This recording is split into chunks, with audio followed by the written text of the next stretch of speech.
Am I the A for not letting my stepson 12 live with us? I don't want anyone to interfere in my life, and the child is unnecessary in my marriage. I have 2 boys, 10 male and 5 male, and I'm getting married in the next few weeks to my boyfriend who has a 12 son from a previous relationship. My future husband's son asked his dad if he could come live with us after we get married because he wants to experience a genuine family dynamic with parents and siblings, given that his biological parents never married anyone else. My husband is on board with this idea, believing it would contribute positively to the boy's personal growth. I expressed to my husband that I have reservations about having him live with us, based on observations during the weekends he spends at our place. Firstly, he appears to have a strained relationship with my younger son. He rarely includes him in activities unless I specifically prompt him to do so. When I ask him to assist the younger boy, such as accompanying him to the bathroom, he does so with obvious reluctance. Secondly, he displays an excessive competitive streak towards my older son. He consistently aims to outperform him, and even taunts him when he succeeds. I find this overly competitive atmosphere uncomfortable. I desire my children to grow up in a nurturing and supportive environment. The third and most significant concern is his academic and behavioral performance. My boyfriend has informed me that his son has been struggling academically and has faced minor behavioral challenges. I am concerned about his potential negative influence on my children, particularly my older son. My husband dismisses these concerns as typical for his age, believing that with our guidance, he could improve. I sought advice from my mother, and she disagrees with me, asserting that providing a united family environment could greatly benefit my stepson. Both of them label my reasons as unreasonable. Am I the A? Edit. Many people didn't quite catch the bathroom example I provided. Let's say we're at a park. I can't let my 5-year-old go to the bathroom alone. So I might have my stepson accompany him for safety reasons. It's the kind of thing an older child should do for a younger one. Update. I know that I am not the best person, but I never mistreated or ignored my future stepson. I care for him, and I would never think of hurting him. I realize now that I was being overly protective of my own children and not considering things from my future stepson's perspective. I was afraid that my future stepson might bully my kids. For example, excluding the younger one from activities he enjoys like building with Legos or teasing the older one when he wins, but now I can see that if he wants to live with us, it's because he cares about his future siblings. Moreover, as a responsible adult, I understand that I have an obligation to help him with behavior and school grades. I talked to my boyfriend, and I accept that he can come live with us. Now we'll need to move to a new house so that each child can have their own room, and we'll have to work on getting custody. Relevant comments. Info on stepson's mom. Unfortunately, my stepson is the result of a one-night relationship, not a marriage. My fiancé said he even tried to have a dating or more serious relationship with her, but she declined. She has always had custody of the boy, and she has never been married. It's just her and the boy. I work remotely, so even though I have work obligations, I'll be the one providing more assistance to the children. I don't see it as a problem, even with one more child. He lives with his mom, who has full custody. He seeks my fiancé to ask if he can live with us because he wants to have a family with siblings. I don't know his mom very well. I only met her a few times, like on his birthday. After the update, we're going to talk to him and his mom tonight. I'm going to tell him that our house is his home, and he's more than welcome here. We're going to say that we are even planning to move to a new house to give him his own room. But it also depends on the conversation with his mom. My fiancé thinks we won't have any issues. OP is voted you're the A. This sums up the majority opinion well. You're the A. You're marrying his father, so you should start considering him as your son as well. If your eldest son, 10 male, started displaying all these behaviors, then surely you wouldn't just kick him out and give up on him. I would get your BF on board with ways to deal with the behaviors that you're not happy with. Update post. I initially want to thank the comments that helped me understand that I was in the wrong. I learned that I was being extremely selfish, only looking out for my own children and my fear that they might somehow face bullying at home, but I wasn't considering the feelings of my stepson. I've also learned that the dynamics between siblings, something I never experienced, inevitably involve a bit of competition and rivalry. I was so focused on myself and my kids that I couldn't see that if he wants to live with us, then obviously he cares about us, especially the idea of having siblings. So I hope we will work together to build a great dynamic in our house. I talked to my fiancé, even showed him this Reddit post, and told him that I agree our stepson should live with us, that I was wrong about my reservations concerning the boy. He talked to the mother of my stepson, who has legal custody of him. I didn't participate in the conversation, as I understand it's a moment for the biological parents. Despite being reluctant, after hearing from her own child that he wanted to live with us, she agreed to work out an arrangement where he will spend a significant amount of time with us. My fiancé and the boy's mother will still have to discuss the details. After that, my fiancé and I took my stepson out to eat his favorite burger and talked. I told him that we're happy to have him as a new member of our household, that we're going to look for a new house to better accommodate the family now that we'll be 5, and he can have his own room. He was very happy. We didn't address some concerns that I still have, like the issue of discipline and following rules. I avoided that topic so it doesn't seem like I'm threatening him to go back to living with his mom. I want him to feel accepted unconditionally in our home. But of course, we'll have that conversation about discipline with the older two soon to prevent any issues, and also emphasize the importance of maintaining good grades in school. P.S. There's no need for anyone here to send me messages cursing me out. I've received dozens of offensive messages, and it doesn't help anyone. I've also received supportive messages with advice, and I appreciate those messages. The internet and this community don't need to be a place for hate. Relevant comments. You need to discuss discipline as soon as possible to be on the same page. I'm aware of that. This issue has always been one of the key points for me. I always believe that when a child is disciplined by a step-parent, they might perceive it as unfair, which can significantly impact the relationship between the child and the step-parent. However, we've discussed making a list of rules and the corresponding consequences for breaking each rule, so I hope that no one feels unjustly treated. If something comes up that isn't on the list, then the decision will need to be a joint one between me and my fiancé. OP's stance. I've always told my fiancé that if my stepson came to live with us, then it would be for the rest of our lives, as my stepson isn't an object that we can return for some reason. I've always had that very clear. He was always a member of the household, you're the new one. Honestly, I think the issue here is just the choice of words. When I said member of our household, my fiancé and my stepson understood that I was referring to him becoming a new resident of the house, as he didn't live here before. Regardless of whether you agree or not, the fact is that he lived at his mother's house, and in practice was a visitor at ours. Of course, I did everything to make him feel that our house was also his, but there's a difference between living here and spending weekends. I never meant to say that he wasn't a part of the family. I've always treated him as a family member. This is a part I haven't quite grasped yet. Many people talk as if I treat my stepson poorly. When my husband read the comments on the other post, he told me not to worry, because I treat his son very well, and I think it's obvious that if I mistreated him, he wouldn't want to live with me. So, where does this idea come from that I treat him poorly? I know that when I said that I didn't want him living with us sounds rude. But there is a huge difference between how you treat a kid and what you discuss with your fiancé. Further info on the housing situation. It's still his own house. I completely agree with this, which is why I mentioned that I did everything to make him feel like the house was his too. But there's an aspect I didn't mention, and perhaps it's another reason for my choice of words.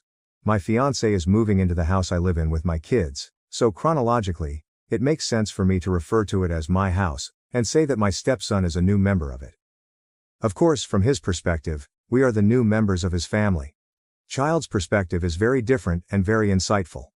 Yes, that's true. The best I can do is treat my stepson the same way I treat my own children. And I don't believe there have been any instances where I treated him differently. In fact, I realized I was expecting behaviors from him similar to those of my older son, without considering his different experiences, which made me unfair to him. Does stepson have his own room? Are you spending enough time with him? This is a very important point. I completely agree that it's crucial for children of divorced parents to understand that they have two homes, and to have their personal belongings in both. The thing is, we've been gradually adapting over time. First I got to know my stepson, then he got to know my kids, and then they started spending more time together, until it got to the point where he practically spends every weekend here, even though legally, my fiancé only has custody every other weekend. He always had his things at his dad's house. But my house is bigger and my fiancé is moving in here. Unfortunately, my house only has 3 bedrooms, mine and 1 for each child. So he was left without his own space. When he comes over, he has to sleep in my older son's room. So in reality, he's been kind of like a visitor, you know? That's the reason I'm looking for another house. I want to give him his own space, just like my kids have theirs. Yes. I understand that my stepson isn't in the best situation right now. We were already looking to move to a new house after getting married, regardless of whether he would come to live with us or not, precisely because of this issue. But we were both planning to sell our houses to buy the new one, so it would still take several months. Now, we'll be renting a house in the next few weeks. Since we were already exploring the real estate market, we already know of a house that we like. Clarifying the bathroom example above. I never used him for free childcare. I was unfortunate in the example I gave about the bathroom, but I'll explain again what happens. We have a young child who's 5 years old. I can't expect a 5-year-old to behave in a mature appropriate manner at all times, but I can expect the older ones, aged 10 and 12, to understand that the 5-year-old is a little child who doesn't yet grasp various situations. So, for instance, if the older two are playing video games for an hour without letting the little one join in, it's obvious they need to stop and let the little one play a bit too. Otherwise, the little one will feel sad and angry, think that his siblings don't like him, and so on. I'm not asking them to play with the little one all the time, but to look at the situation from the little one's perspective so as not to hurt him. In the bathroom situation I mentioned last time, it was just me, my stepson, and my youngest son. When my youngest son is with any of the boys, he refuses to go to the bathroom with me. That day, he was practically on the verge of tears, not wanting to go with me and wanting to go with his brother. So in my view, my stepson, upon seeing the boy almost in tears over a trivial situation, should have understood he should help to prevent him from actually crying. But he only helped after I insisted a lot. Anyway, I believe my stepson will grasp this dynamic soon, just like my older son already does. You need to adjust your expectations. You need to adjust your expectations. You are correct. Now to the next story, story 2. I have had enough of my stepdaughter, so I moved back to my parents with my son. I'm also 8W pregnant and I don't know what to do. Update. Hi everyone. I don't know if this is even ethical because it's about a minor. I will keep it anonymous and hope for the best. I am at the end of my tether here and I feel paralyzed and in desperate need of advice. I, female 38, met my husband, male 44, about 4 years ago. I'm 8 weeks pregnant, only husband and I know. I have a son, male 8, with my BF who passed away in a car accident before my son was born. My husband has a daughter, female 13, stepdaughter for stepdaughter, from a previous marriage. My stepdaughter lives with us every other week. When we got married, my ex-wife tried everything to get full custody of stepdaughter and failed. But it was made very clear to me, by stepdaughter, ex-wife and husband, that I am not her mother and am not allowed to participate in raising her. Stepdaughter basically ignored me and my son for weeks. It wasn't perfect, but it wasn't hurting anyone directly. My son learned very early not to cross stepdaughter and kept to himself when she was around. I suspected the ex-wife behind stepdaughter's coldness towards me and thought this must be hard for stepdaughter with all these changes. I tried to befriend her over the years but she wasn't having it. It got worse when my ex-wife remarried and got pregnant with twins 2 years ago. She started ignoring stepdaughter, trying to get my husband to have her more, we happily obliged, and basically stopped being a mother to her. It didn't help either that the new husband didn't like stepdaughter and wasn't shy about not wanting to raise another man's daughter. I asked my husband if we could take stepdaughter full time and try to raise her because I saw that her mental health was deteriorating and that she needed stability. The ex-wife blatantly refused this suggestion, so we continued with it every other week. The twins were born about a year ago and all went downhill from there. It seemed like the worse stepdaughter had it at her mom's, the more she hated me and my son. She would throw fits a couple of times every time she's with us. Break our stuff. Call me a bitch if I tried to tell her off. It's her house because her father bought it and we're just guests. She would yell at my son and she even hit him a couple of times, telling him to keep to his room if he didn't like her treatment of him. When I told her not to put her hand on my son, she told me, "What are you going to do about it?" My son grew fearful of her and would ask me to take him to Grandpa, late BF's father, when she's living with us. I talked to my husband about it. I told him stepdaughter needed professional help because she's not feeling well and she's making us miserable when she's around. So she started to go to therapy. 6 months now. Other than that, my husband didn't know what to do either. If he tried to talk to her about being nice to us, she played innocent and told him she was playing around and hugged and kissed my son in front of him, and if he tried to be stern, she threw a tantrum and accused him of loving my son more than her. 3 months ago, my son's grandpa passed away. This hit my son and me very hard. My son was inconsolable for many weeks and couldn't really understand what it meant that he couldn't see Grandpa again. Grandpa was a carpenter. So was my late BF. So from a very young age my son loved hanging with him in the garage, working. Many times when he's there he comes home with something they made together. Butter knives, boxes, chessboards. And for my 38th birthday last summer I got a stool that my son designed himself and built with his grandpa and then painted. This was the last project they had together since Grandpa passed away a few weeks later, so the stool was priceless to us. We had it in the kitchen. The stepdaughter made a lot of negative remarks about the stool, how ugly and poorly made it was. She laughed at my son's poor taste and he was very distraught. This was the first time, however, that my husband got very angry at her and asked her to go to her room. She was so scared of his reaction that she went without any protest. This Christmas, my stepdaughter was supposed to be with her mother. On Christmas Eve, her mother dropped her off at our house very early in the morning. Her new husband had decided he didn't want her to go with them to his parents' house, where they usually spend Christmas. The stepdaughter was on the verge of tears standing there listening to her mother making excuses to my husband and me. My husband hugged stepdaughter the whole time and I tried to fight away my tears. After her mom left, she went upstairs to her room to sleep. I also went to sleep since we don't usually wake up this early on holidays.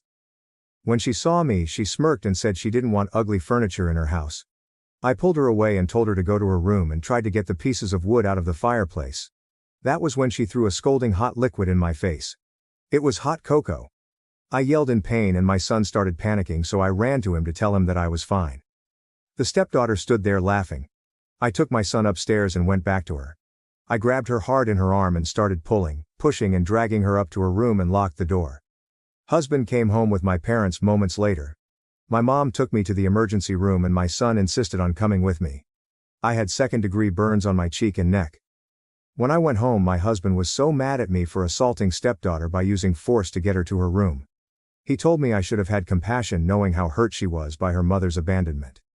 I told him that I have had enough with this. I am living a nightmare 1 or 2 of my life. Having to go on eggshells in my own home whenever she's around. My son is a prisoner in his own room when she's living with us, too terrified to cross a boundary of hers. I told him that I didn't know how to handle this, and that it was a mistake from the beginning that I wasn't allowed to be a parental figure in her life with authority. He disagreed and told me that she has a kind heart and needed patience. But the thing is, I don't think she does. She targeted my son's handiwork, fully aware of its sentimental value. And my face because she always hated the fact that my husband thinks I am beautiful and is open with complimenting my eyes and smile. I didn't stay there for Christmas. I took my son and parents and went to my parents' home where I live now. My husband is in panic mode. He's been texting and calling me all the time trying to get me to move back and work things out. Stepdaughter even texted apologizing, he probably made her. But I don't know what to do. I love him so much, but I'm ashamed to say that I hate that girl. My son starts hyperventilating of the thought of living with her again. And what about my unborn baby? I feel sick of the thought of having 1-2 custody, and being at the mercy of his half-sister when it's my husband's week. This thought makes me want to have an abortion. Please tell me if there's another solution to this hell I'm living. Update. Hi everyone, I hope you enjoyed the holidays. I'm overwhelmed with the support I received from you. It helped a lot. I was literally losing my mind and wasn't sure if it was wise of me to take these drastic measures. I'm sorry I didn't make an update. I just didn't think I had anything to add, plus these last weeks have been so hard. But I came here now to tell you that I have moved on with my plans. It's just hard for me to talk about it since it was a planned pregnancy and both soon-to-be ex and I were longing for him/her. It was also hard to see my soon-to-be ex broken over my decision. He thinks I have acted so fast and can't fathom how I could just throw away our life together so fast. I think he still doesn't realize the severity of stepdaughter's actions. He even had her with him when he visited me at my parents' house the first time. He wanted us to have a sit-down. When I saw her in the car, I immediately told him to drive back. He was shocked, however, when he saw the dark scars on my face. They'll fade away with time according to the doctor. I can't help but blame myself though. It's my fault that he thought this was a sudden decision. Had I been more honest and open with him, he would have known this was hurting me and my boy for months now, years really. This blame will lie with me and me alone. I thought by keeping my mouth shut I would minimize the damage. How wrong I was.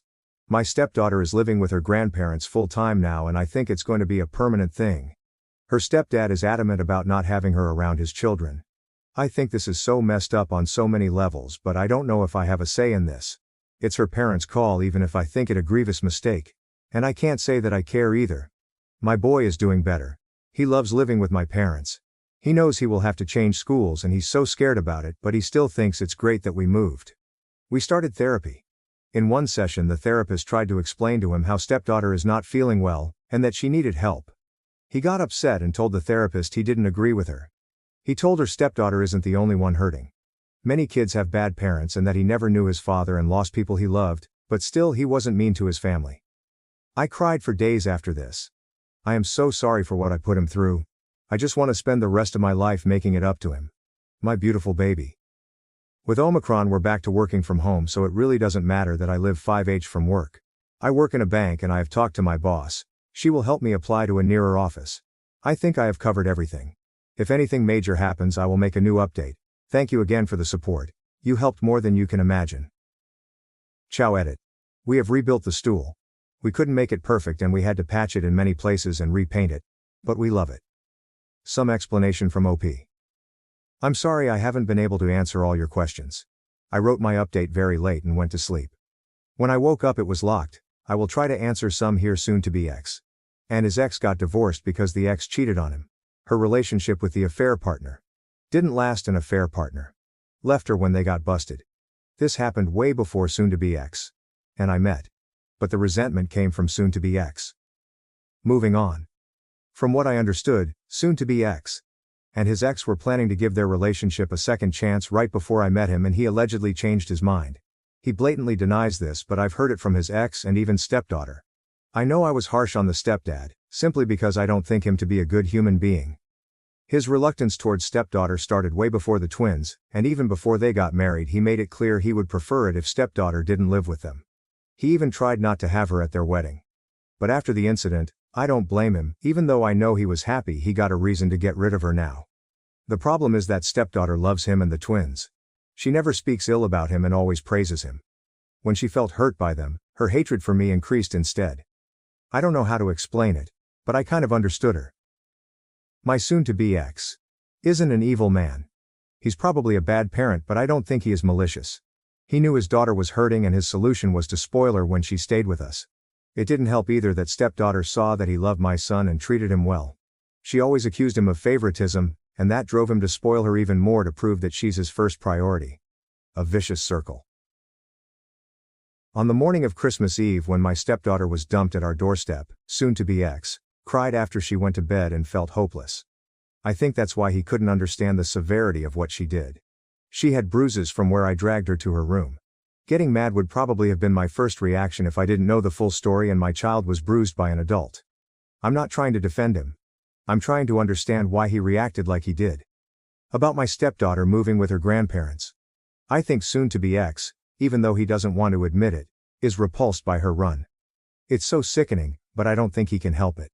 He feels terrible about the termination, and he's on sick leave now. This is so hard for me to write, but I think this is the brutal truth. I have promised myself not to get involved or utter an opinion about this matter to him or anybody else. She's not my responsibility, and maybe it's for the best because her grandparents are decent people. Even though I don't know, more feelings of abandonment is what stepdaughter needs. I don't think she's a psychopath. She has feelings, and a lot of them, especially rage. I don't think she's faking her rage. It feels very genuine. Many accused me of being a bad mom who only reacted when I personally was assaulted. I will have to live with this guilt and make it up to my boy for the rest of my life. These few weeks have been so dark. I keep thinking that she would have hurt my son with the hot drink instead of me, and I wouldn't have had the time to prevent it because it went so fast. I can't stop beating myself up about it, and I probably deserve it. My only defense is that her violence escalated very quickly and after the twins were born. Before that I deemed the situation to be manageable. I was wrong, and I'm so sorry I let it go for so long. I don't feel well. The termination was so hard on me because I loved and wanted the baby.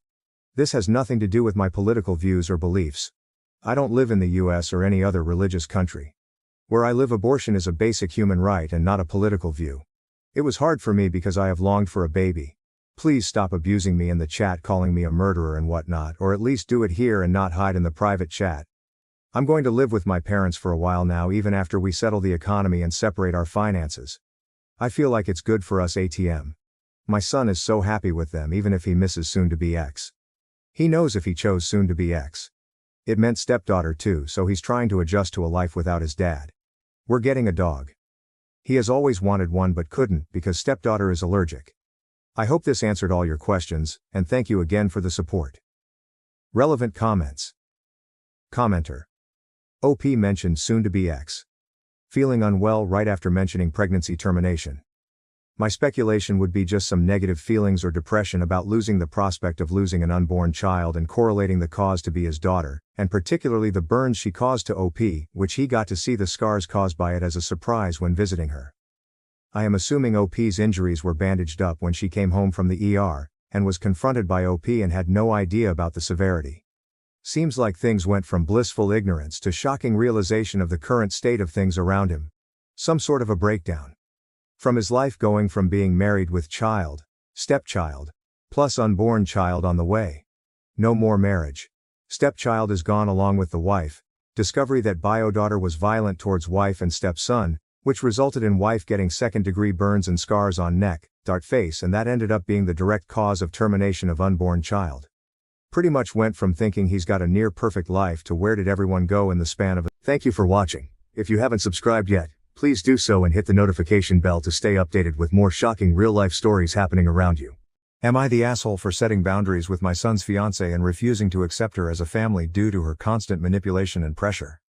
Original post. I, 41M, have 2 kids with my ex-wife, 42F, a son John, 22, and daughter Sally, 20. I'm remarried to my wife, 28.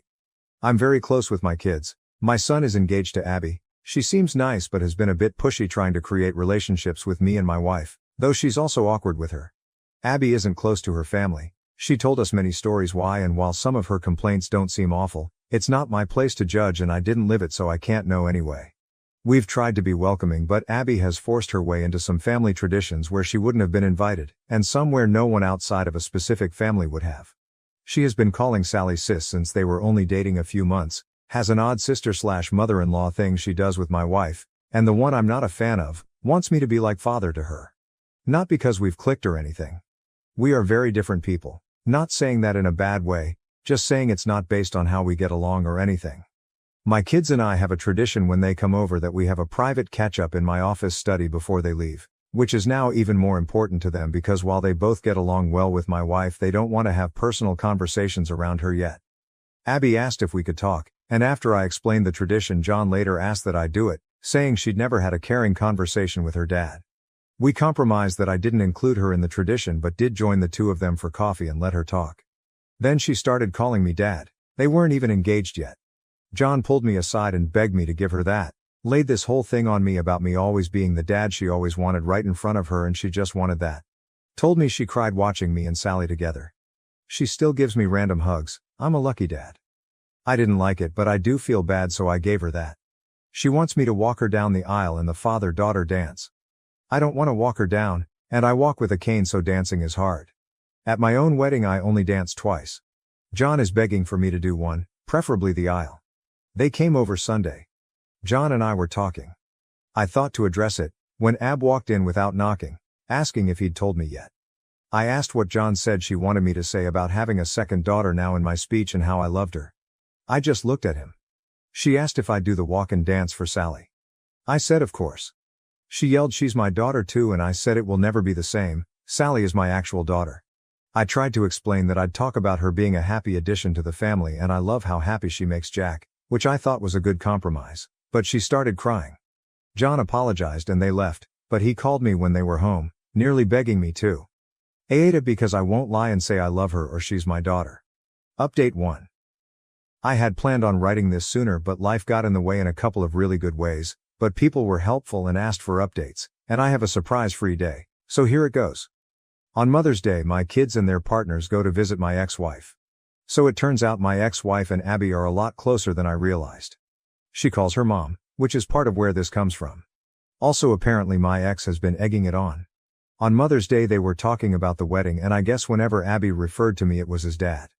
My son apparently told her to let it go, which led to yelling. Abby about deserving to be my daughter, ex telling her that she's right.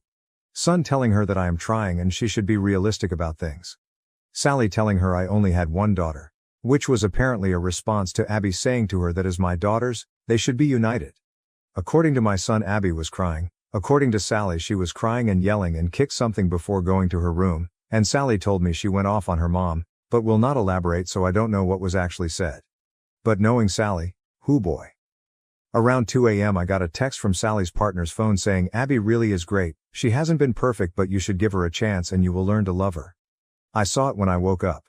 I tried to text her back but was blocked, so I called Sally but they were driving. They stopped by my place later that day because I am on the way and my daughter prefers my liquor and cooking and they told me about the night before. At the end I asked to speak to her partner alone. I asked if I had done something to upset her. She was confused and I told her I was blocked. She said I wasn't but checked her phone and I was, and I said it was after her message and she asked what message. I showed her, it was not on her phone anymore. At that point we brought in Sally and caught her up, neither of them were happy. A couple of days later, John and Abby dropped by unannounced. Not something we really do in this family, but okay fine, I had mad salmon, does not take long to cook. I cook 2 more, and my wife serves while I make drinks.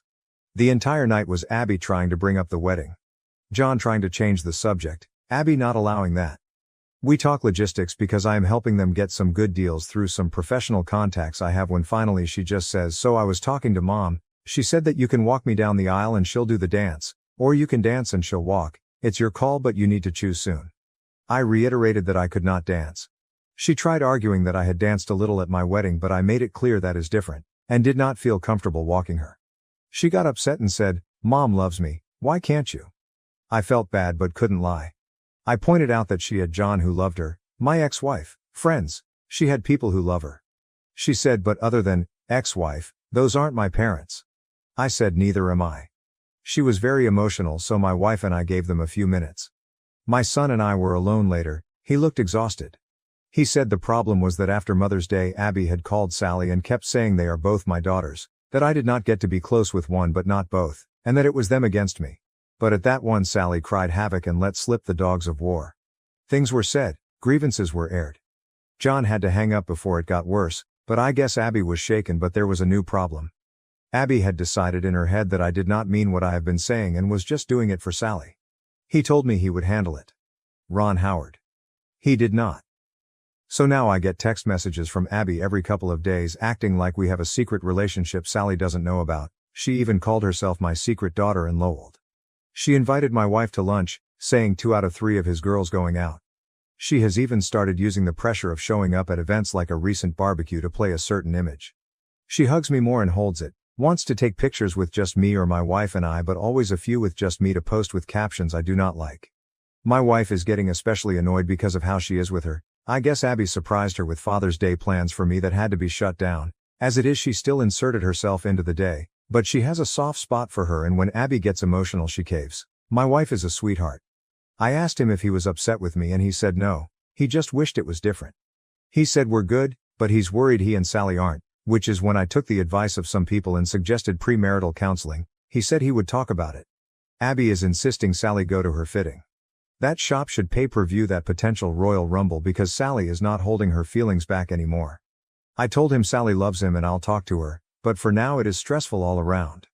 Abby driving my wife crazy with her ideas for what my girls should be doing, driving me crazy with dad-daughter content, drove Sally to the edge, and oh yeah, last night sent me an email with 3 styles of father-daughter dances and song options, so I'm not feeling any more respected or heard than before. The 6 of us have barely been in the same room in order to let things calm down since Father's Day, which was great until it was a shit show.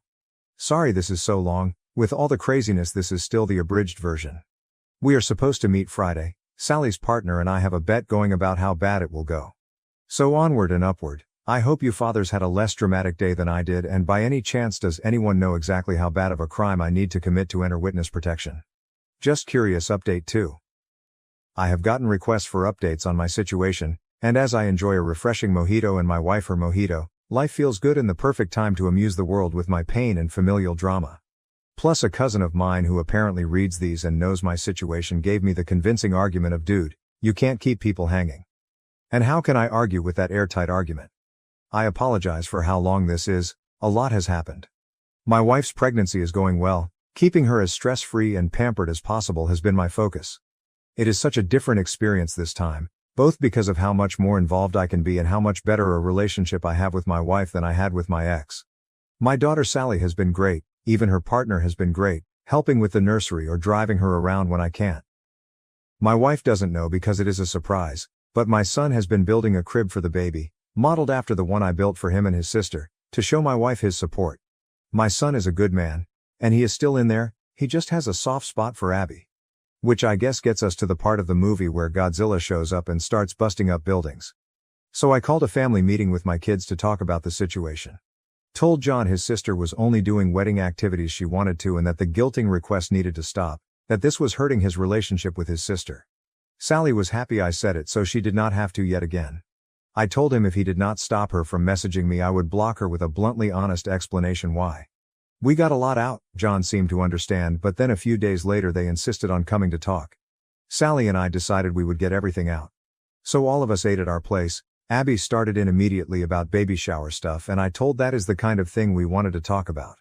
I told her that I understood she has been trying to fill a hole that she has, that she thought she was getting a father, a second mother, she calls my ex-wife mom apparently, and a sister. I told her it was still possible but that she needed to start listening to us. I told her that for the sake of family we would give her a fresh start, if she agreed that moving forward she would respect our boundaries. My daughter did not love this idea but loves her brother and was willing to try.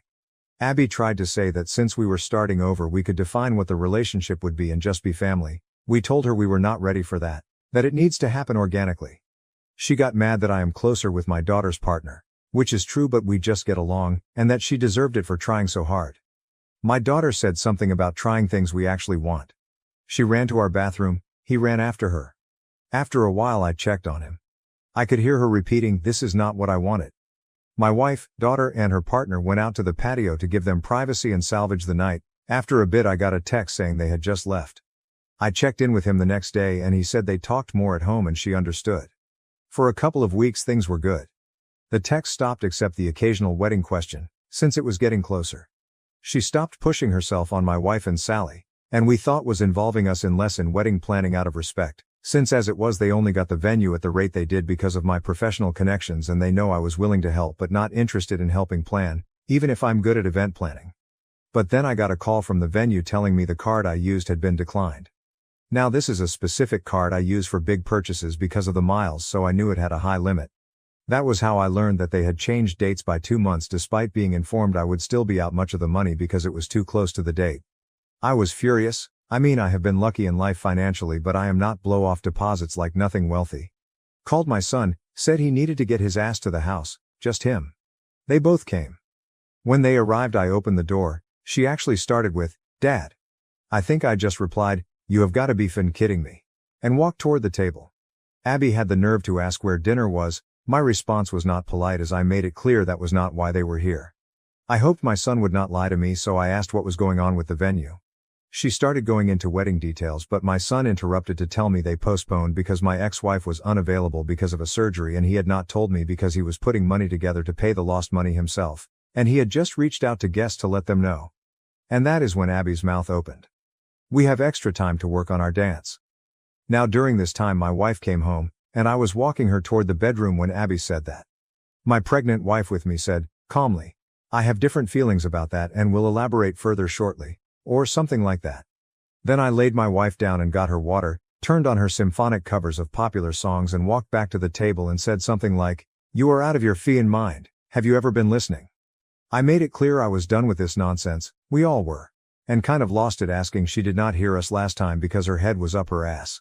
She was stunned silent, "What a beautiful sound," and looked at me while I, admittedly with little filter, explained what Sally and I thought of our time with her and her attempts to force us to love her without even getting to know us. She started crying and stood up and shouted, "Then what was this even for?" John asked what she meant, if she meant them, and he started to freak out. She was frantic and said she meant delaying the wedding. Because, and I'm pouring another drink to write this, it was a ploy.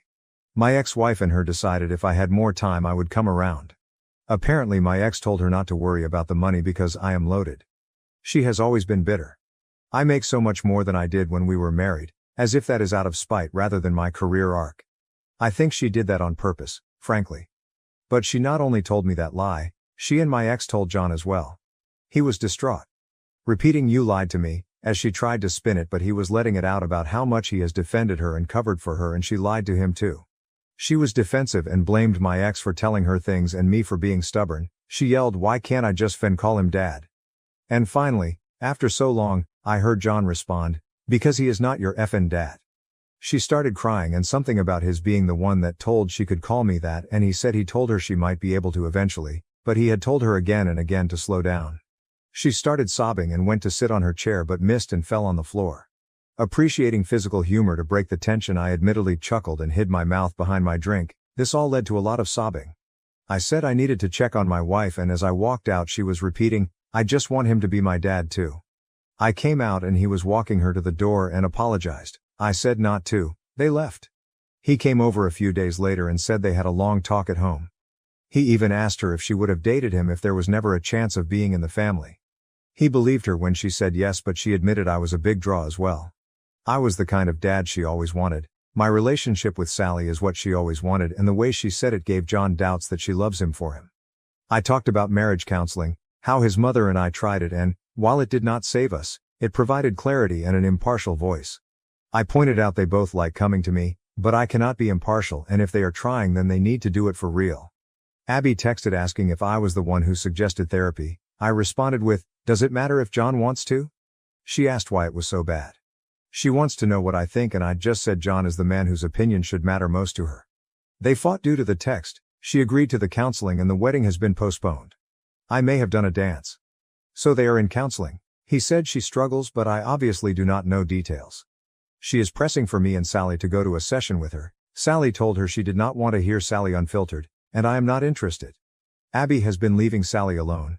She stopped texting me except for the occasional general question, which includes some attempt to go deeper. My wife still occasionally spends time with her because she's very into her pregnancy, more so than I like, but it is my wife's call. So that is where we are. Sorry it was so long, but alcohol makes for a poor editor. Update 3. I was told I should do updates here. People have been asking me to, and to get into what went down on Father's Day and at their mother's house. I have been extremely busy these last few months, but am enjoying my temporary unemployment and thought of this account because of the recent Thanksgiving drama. I will do an update and then we'll share what happened earlier. Oh, and to whomever made the joke that Abby finally got me to dance, that made me laugh. I shared that with the family. My time has been largely caring for my wife. I tend to dote, I know. We are having a boy. We are really excited, though neither of us really had gender preference. I have raised both, and both experiences were wonderful. Now we are discussing names, who we are going to honor. I thought everything had been quiet, but recently found my wife crying and found out I was wrong. Given how busy I have been with work, and my wife knowing I would be free again once we got into this month, my wife has kept this to herself. Apparently Abby has been pushing for one Thanksgiving this year. Things have been quiet with Abby. My son said the wedding blowing up woke her up, and that therapy had been helping. But then this. My understanding is that while John has been talking less with his mother because of all that happened, Abby did the opposite. From my wife's telling, Abby dropped by one day with my ex-wife. My wife intensely dislikes my ex-wife because of lies she spread about my first marriage ending due to infidelity with her, despite there being no infidelity and the linear nature of time making it impossible for us to have slept together back then. Before anyone asks, my ex-wife does not actually think there was infidelity. I would get into that, but I am sure I would sound biased. Anyway, my wife looked at our camera app, saw who it was and called my daughter. Apparently the two of them were keeping things from me because I was working 18-hour days and they did not want me dealing with anything else. I wish they had not done that, but I appreciate the thought. I am really lucky to have such caring people around me. My daughter called her mom and said something that made them leave in a hurry. She will not tell me what, but she smiles when I ask. I called John, but he was dealing with some hard work news, so I just was there for him and left the other alone. The next day Abby came back, alone this time. My wife saw it was her and asked her what she wanted through the door. Abby said to apologize. My wife let her in, she is too nice, and after a nice talk Abby asked about the whole family getting together for Thanksgiving. My wife said of course, she assumed as much. A couple of days later in our group chat we were discussing details, who brings what, and Abby asks what else is needed. I say John already committed and she asked what about my ex-wife, what should she bring? In the time I have known Abby she has never made an intentional joke that funny, so I asked what she was talking about and she mentioned the whole family comment, and my daughter and I both asked what made her think we counted her as family. She actually replied, she is my family. I don't have a dad who wants me, just a mom, and my mom deserves to be with family on Thanksgiving. Sally replied, well, we'll miss you and John then. Abby asks how she can say that. Sally asks how she can be so stupid. John says not to call her stupid and I say that is fair, but there is no real way she thought my wife thought she meant my ex-wife. At this point my wife had filled me in. And then, this is so stupid. She uses my son's phone to add my ex-frigging wife to the group chat. She then thanks us for the invitation and asks what she can bring. As I was typing, my daughter beats me to it and asks what she thinks she is doing. She knows she is not welcome, but says it less politely. My wife types, "You could not have thought she was included when I said family." Abby responded that she was not coming as my family but as hers. Sally let her mom have it. She already is not talking to her much and said if my ex-wife is there then she is not. I mentioned there was never a chance X was going to come and said I understand Abby and John wanting to go to their mom's house so she is not alone. John typed, "Plans not definite, we'll let you know." He has since told me that he is not going to go to his mom's place but wanted to tell Abby alone first. All I can think about is the comment about not having a dad who wants her, because it means she is still thinking about me as a dad, I believe. Just a negligent one. I mentioned that to my son and he said he noticed it too and had brought it up at therapy. Because family is such a frequent topic, though I obviously do not know the details. Wow, I thought this would be brief but that was a lot. I will get into the crazy stories later if there are people seeing this who want me to. I do not know how posting from here works in terms of anyone seeing it, but this has been good to get out. Relevant comments. Commenter 1. Someone needs to explain sunk cost fallacy to John. I genuinely cannot believe he is still with her after the sheer volume of times she has disrespected him, his boundaries, and your family. Maybe this was back in an earlier post, but has anyone really taken the time to reason with him that there are other women out there and he deserves so much better than this kind of relationship? OOP, I had a talk when this started. So did his sister. After the blow up with the wedding, his sister and I took him out for a game and some time to really talk after. That was when he apparently demanded counseling. I am happy that for now marriage is on hold, at least. He is seeing her a bit more honestly, but is still too optimistic, in my view. OOP needs to let his wife know not to let Abby in when he is not home. OOP. I have asked my wife to never let her in if I am not here after last time. Well, actually I had already asked her, but after the last incident my wife has agreed. You are exactly correct that she takes advantage of my wife's kindness, though once our boy is here I think she will be very protective and will hold strong. I have told John that Abby will not be holding our baby, at least for the foreseeable future. OOP and his daughter need to have a serious talk with his son about Abby. OOP. His sister and I had a serious conversation with him a little after everything blew up. It seems to be what inspired both his demand for counseling and putting the marriage on hold.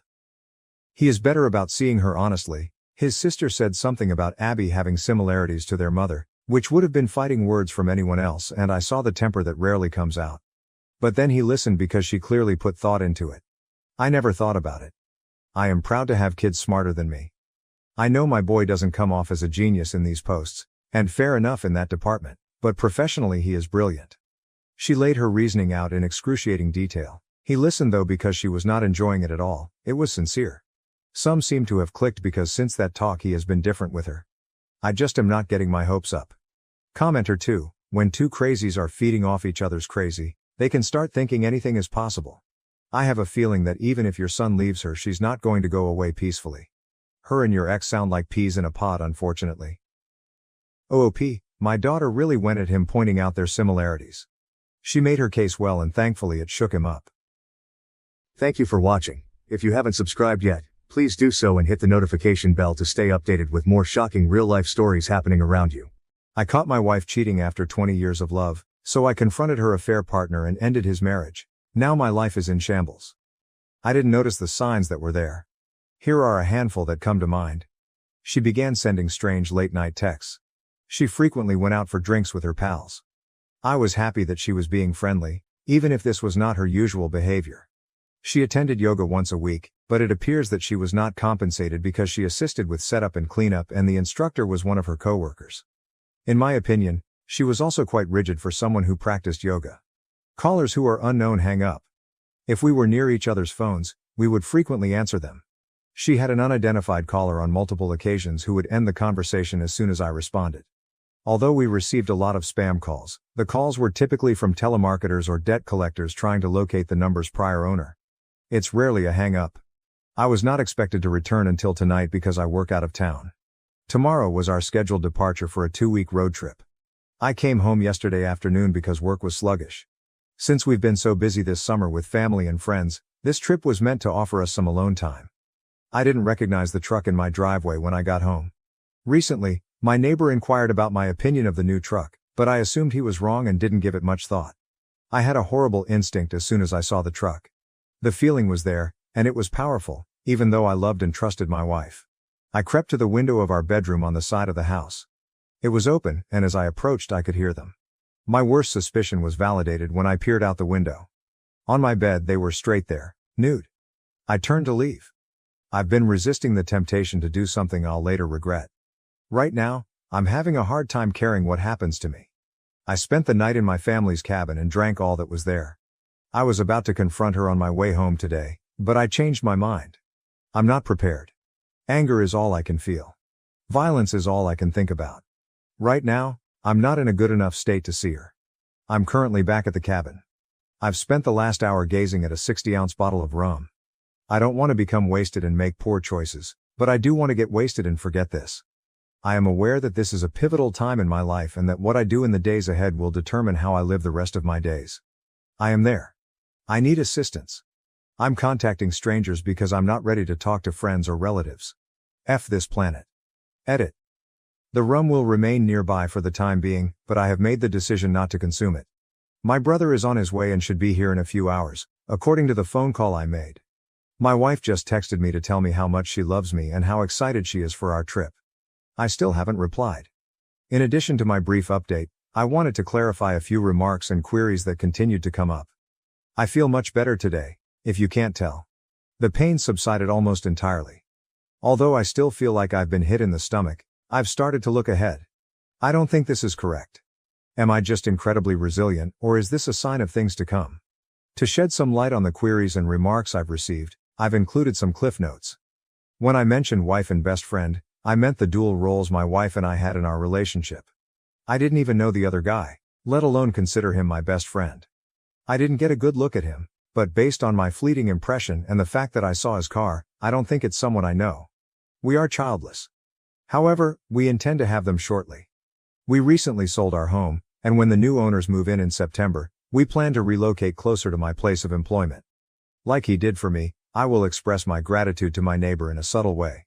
After a long work travel, I must admit that coming home to Willow P may be one of the worst things. I sincerely apologize for what occurred to you. As for us, we're just getting started, so grab a seat, and let's get started with the first update. My brother and I had a lengthy conversation when he got there. He has been my actual best friend, and I've come to learn that I should never forget that and that he will always support me without passing judgment, just as I would support him. Despite the fact that we occasionally argue, he truly sets the bar for what true friendship is. I chose to reply to my wife's text yesterday night as I was meant to be at home. It made sense for me to just be texting her because we are not permitted to have phones on the premises. She is aware that I may easily slip in a few texts. I informed her in writing that I would not be able to call her until the end of the weekend because I had to travel to one of my company's remote locations. I informed her that I will reschedule after canceling all of the reservations. I rented a romantic bed and breakfast on the vineyard, and she said she could bring her best friend over this weekend.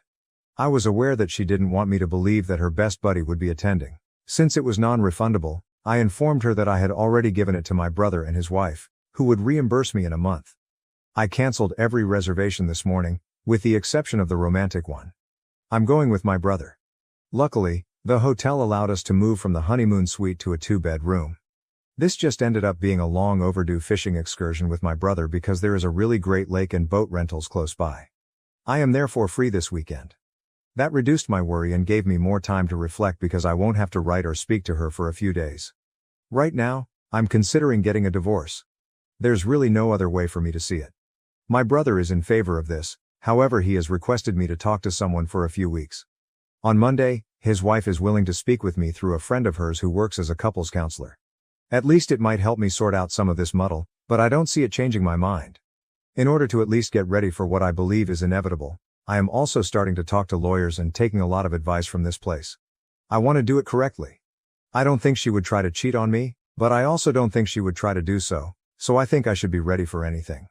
That was a brief update, but it gives us a glimpse into the OP's current thoughts. Let's move on to the following update, which is quite extensive and contains a wealth of information. Now, let's go on to that. The last few days have seen a lot of events. To go to the Tibetan breakfast on the vineyard, my brother, Matt, and I drove for over 5 hours. I am really grateful that he has supported me during this time, It helped me get my thoughts straight, although it was more of a venting session. Our fishing trip wasn't very successful. The proprietor of the B&B provided us with some food after we both caught a few trout that we had to release because of their size. Those were quite successful. We took a car back to Matt's house on Sunday. He lives almost an hour away from my home in the town next door. Jen, Matt's wife, was waiting for us when we got there, and we all sat and opened a bottle of white wine that was stored in the cooler. For me, the weekend officially ended at this point. Jen informed me that she chose to spy on my wife while we were abroad. She informed me that the man spent the entire night in my house on Friday, but she arrived on Saturday morning just as he was about to leave. She located the apartment where he resided after following him home. On Saturday night, while she was texting me to tell me how much she loved and missed me, my wife stayed over there. Jen claimed to be dividing her time between stalking my wife and visiting relatives in my town. She claimed to have caught my wife on Sunday morning as she was leaving his apartment and snapped a few photos of them cuddling and kissing before she got into her car. I'd rather not see them. For me, that essentially sealed the deal.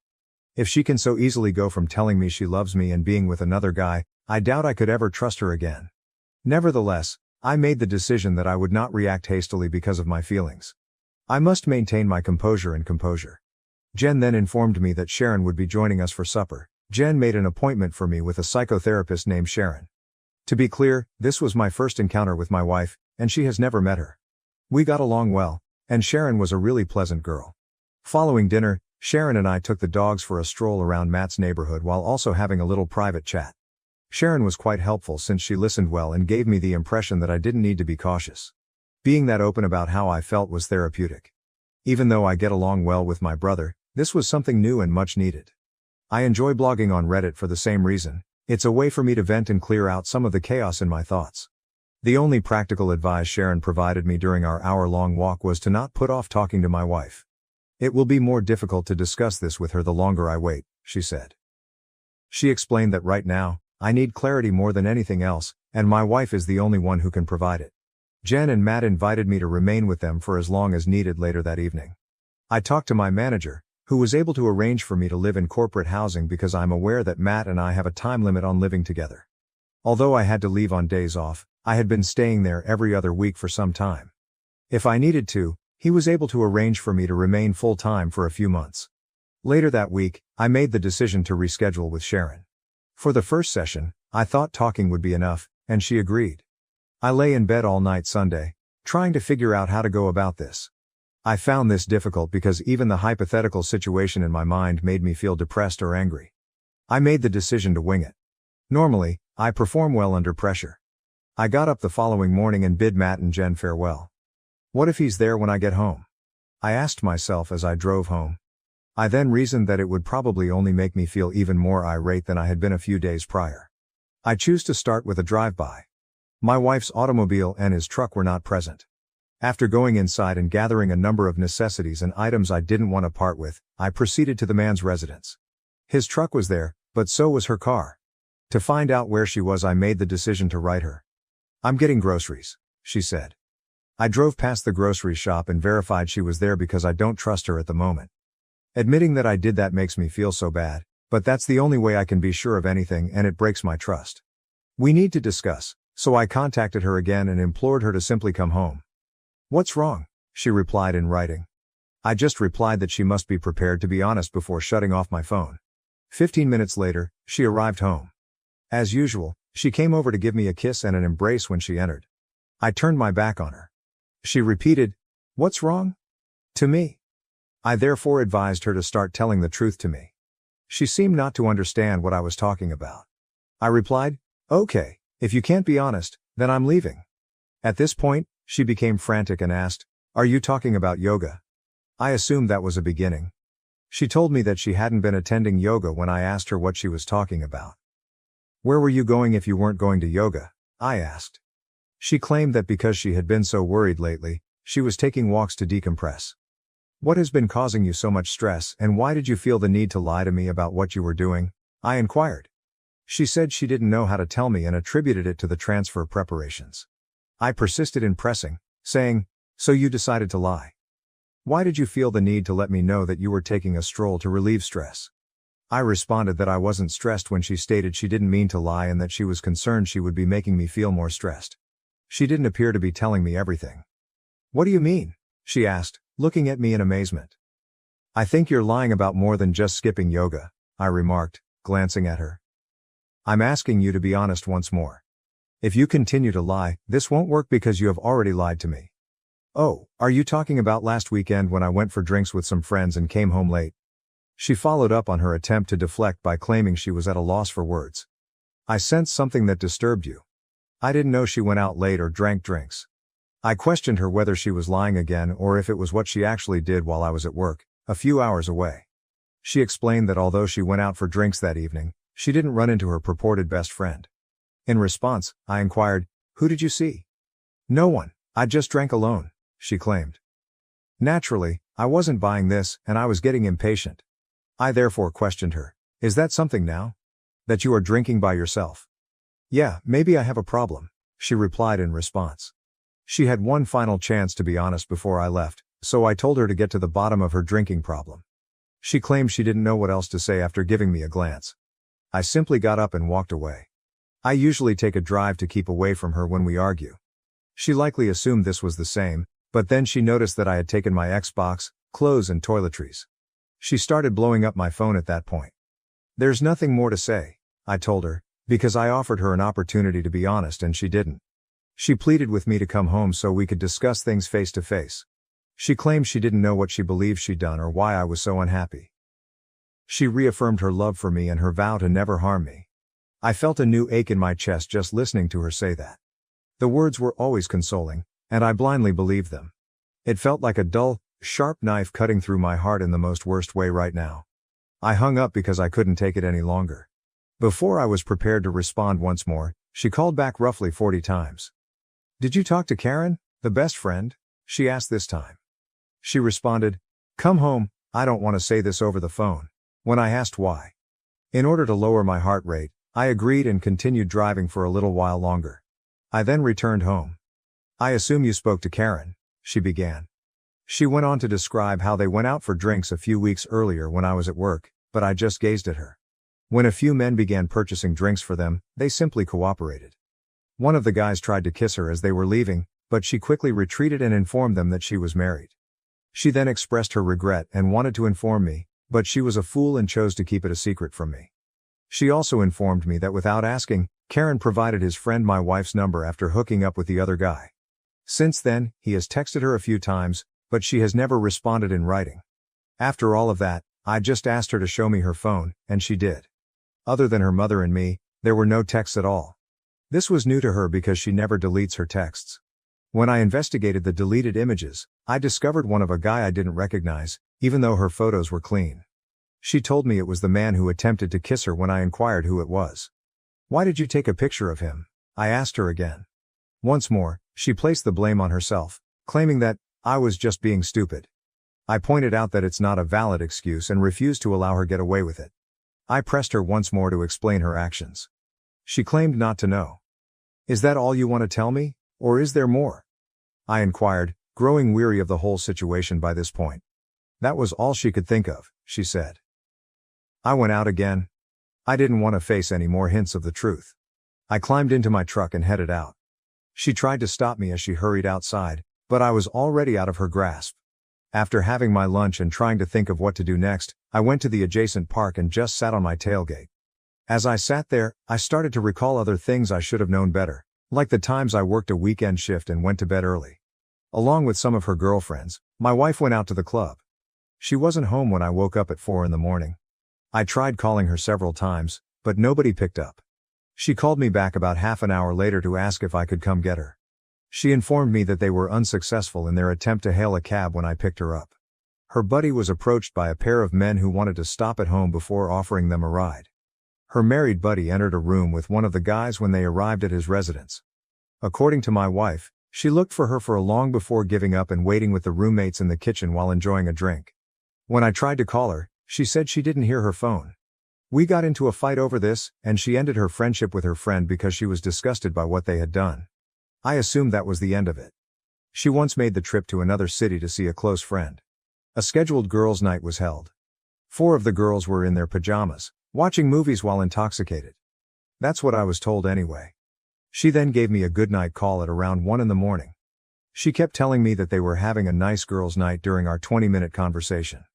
Then, in the distance, I heard a man's voice. She initially denied hearing anything when I questioned who it was. Then, loudly, it occurred once again. "Oh yeah, ex-friend took a couple of guys with her," she answered, unable to deny it. "Everyone in this place is furious about it. She was 3 hours away and intoxicated. She forced me to put my trust in her once more." We discussed that as well as her refusal to inform me of their presence. She vowed never to place herself in such a predicament again. That obviously didn't stick. I was prepared to try this one last time after recalling all of those things and our discussions about them. My phone rang nearly instantly after I switched it back on. She was yelling for me to come home when I responded. I returned home by car. As soon as I stepped inside, she was there, crying uncontrollably. She kept saying, I'm so sorry," while seated on the couch. "What are you sorry for?" I asked her. She started to rock crazily back and forth. She confessed to lying about the man who attempted to kiss her after it took her a solid 5 minutes to collect her breath enough to talk. I asked her to explain what had transpired after giving her a quick glance. She claimed that that evening, the four of them returned to his house and played about. Even though I knew there was more, I felt lightheaded simply listening to her say it. There seemed to be a million people talking into my ears at once, and the room seemed to be getting smaller. I believed that I was experiencing a panic attack. To get things back to normal, I went to the restroom and washed my face with cold water. "What exactly did you do?" I asked her again. I forced her to do it even though she attempted to avoid it. She went on to say that she gave him her head after he touched her. "Was that it?" I questioned her, knowing it wasn't all of it, and she said, "Yes." At this point, I was furious and informed her that I would no longer play the trickle truth game and that we would either stop talking or she would have to tell me everything at once. It took her a few more minutes to talk when she started crying once more. She now admits that they had another encounter and shared a bed. Then right away, "I'm so sorry. I will stop at nothing to make up for this because I love you." "Just the one time?" I asked her, knowing the truth. If she tells me the truth, I should please give her a chance to do everything she can to make up for it, she continued after pausing. I promised to give it some thought, and now the whole truth was revealed. She acknowledged that it had been an affair for over a month and that they had been having sex while I was out of town for work. She informs me that he is married and that their divorce is imminent. "Does he know you're married?" I questioned her. "Yes," she replies. "Do you think our marriage is failing if he was having an affair because his is failing?" I then questioned.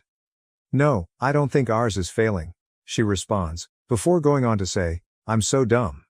I despise myself. Don't leave me, please. I can make this right." "How would you do that?" I inquired, and she stated she would do anything I requested. "What would fix this for you if you were in my shoes or the shoes of your affair partner's wife?" I questioned her. She said that it would be resolved if she knew the truth and could believe that I meant what I was saying. Then she said, "I'm trustworthy. I made a mistake and will not do it again." "Would you want to know the truth if you were his wife?" I questioned her. "Yes," she replied. "Then fix this?" I said. She asked, "Do you want me to call his wife?" after giving me a look. "If you believe that's what she would want," I said. She attempted to call but never received a response. Her cell phone rang a couple of minutes later. Karen Work was stated as the name. I knew it wasn't Karen because of the shocked expression on her face. "Is that him?" I questioned. "It was," she said. When I replied, he said, "Oops, I must have the wrong number," being the coward that he is. "No, this is the husband of the girl you have been having an affair with," I said. "She has something to tell you, so I'm going to let you talk to her." I handed the phone to her. She claims that she told him the whole truth, everything I know, that they were only having a brief affair and that he should never get in touch with her again. Before she hung up and asked him, "What divorce lawyer are you using?" I demanded to see the phone. "I'm not getting divorced," he responded. "Why did you tell my wife you were?" I asked him. "I didn't," he stated. I then requested to talk to his wife since I believed she should be aware of this just as much as I am. "Please dude," he said, "I didn't realize she was married. Don't let a mistake destroy my marriage." "You ruined mine over a mistake," I shot back. "It is only right that I inform his spouse." Since she was at work, he begged me not to tell her, promising to tell her everything when she got home. I hung up after saying, "All right, you do that." I then turned to my wife and asked her whether she knew the name and place of employment of his wife. She did. My wife called to let me know she was at work. She managed to get her on the phone and instructed her to sit down. This woman stated she will phone my wife back from her car as she was about to depart for the day. She did. "What's going on?" was the first question she asked. My wife informed her that she didn't want to start any mishaps and that she had something awful to share with her. "Please don't drive," she pleaded. The wife was obviously alarmed and inquired as to the whereabouts of her affair companion. My wife informed her that he was currently in their apartment and doing well. My wife went on to add, "I just wanted to let you know that we have been having an affair for the past month. Since I'm currently coming clean to my husband, I felt you should be treated with the same deference." After a minute or so of silence, the affair partner's wife claimed she would find out who my wife was if this was some sick joke. She hung up after that. Karen Work texted my wife less than 10 minutes later, saying, "Thanks, you just ruined my life." I picked up the phone and replied, "You just destroyed 2 marriages and 4 lives. Remember that. You bit of junk, you were to blame for this." My wife pleaded with me to stay with her for the next hour. She promised me sexual favors, counseling, and the promise that she would always be by my side. Thanks to the comments, this was just what I expected. Then, as a reward, she suggested that we take that trip. She said, "We need time away. My work schedule has been separating us lately, so we need to get together and spend some quality time." And just what I thought she would say.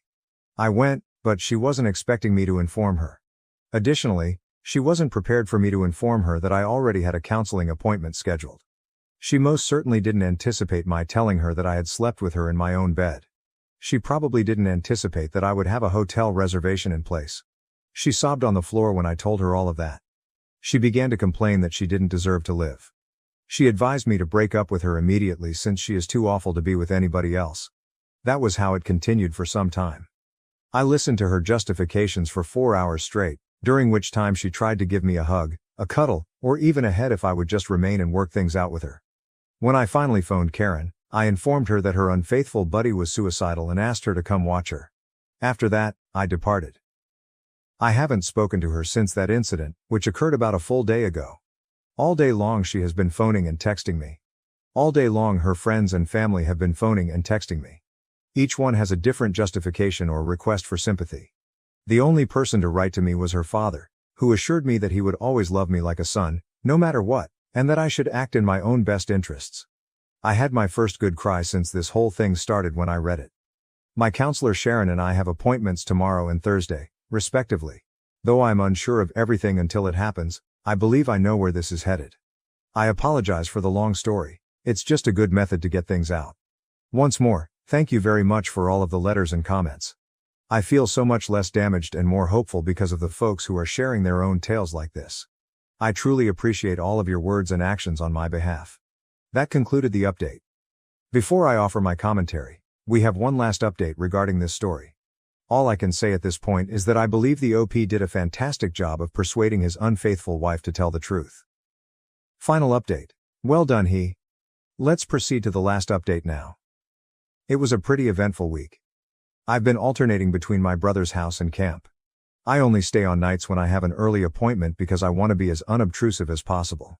I've benefited much from my employer's permission to take a few weeks off for personal reasons.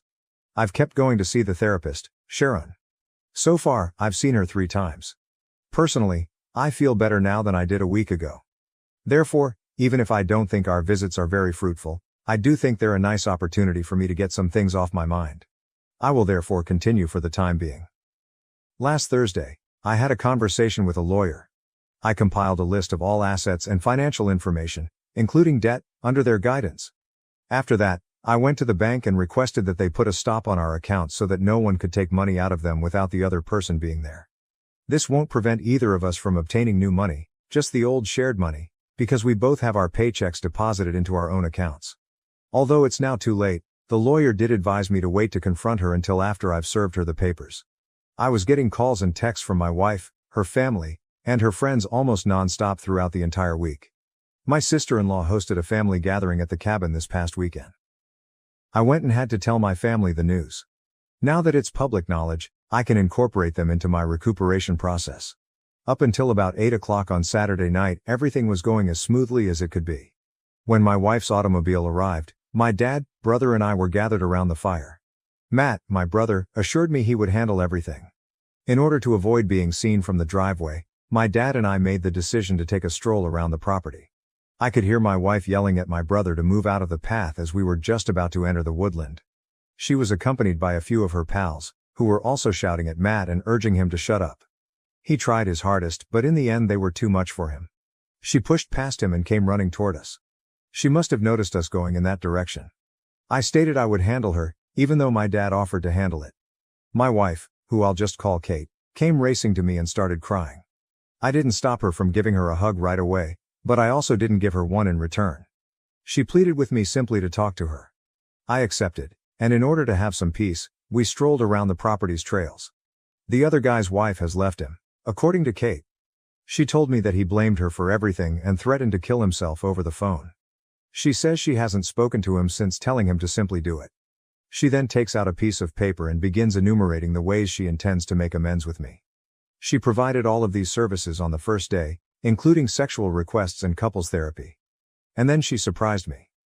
I don't want to continue living this way, she says. She stated that she wants us to both quit our jobs, go abroad, and open the small beach bar we've always discussed. She claimed that if I accompanied her, she would depart immediately. In order to contextualize this is all that came to mind for the previous week as I tried to picture my life after the divorce. I assumed that everything would have to be restarted. I might as well add another element to the tremendous change I'm currently going through and just do what I want. I was reminded of how much I missed her and wanted to be with her when I heard her express the same desire. I knew I had to cut the conversation short at that point. Her buddies were waiting for her when I escorted her back to her car. I informed her that although I couldn't guarantee anything more, I would be open to talking on the phone. She felt enough at ease to depart. Since then, we've talked on the phone every night, but it never changes. She sobs and pleads with me for another opportunity. I hung up after becoming upset with her for what she'd done. Right now, I'm having a terrible time missing her. It's difficult to talk to someone who was my best friend for decades. It is heartbreaking to realize that all of our hopes and dreams have been thrown away. The only thing I want is to simply move and start fresh somewhere else. She wrecked it, even though I wanted that to be with her. She took that away from me, that's all. We only have that information from OP. With any luck, he was able to complete the divorce, relocate to a beach, and open his bar. At least we know that the affair partner received his just desserts and that he was able to confront his unfaithful wife. I thus hope that the original poster is content with his life and enjoying himself wherever he is as I wrap up this film, which has already been long enough. In addition, how many of you would like to see a beach bar like the one the original poster mentioned? That is one of my retirement fantasies, and I'm aware of it. Thank you for watching. If you haven't subscribed yet, please do so and hit the notification bell to stay updated with more shocking real-life stories happening around you.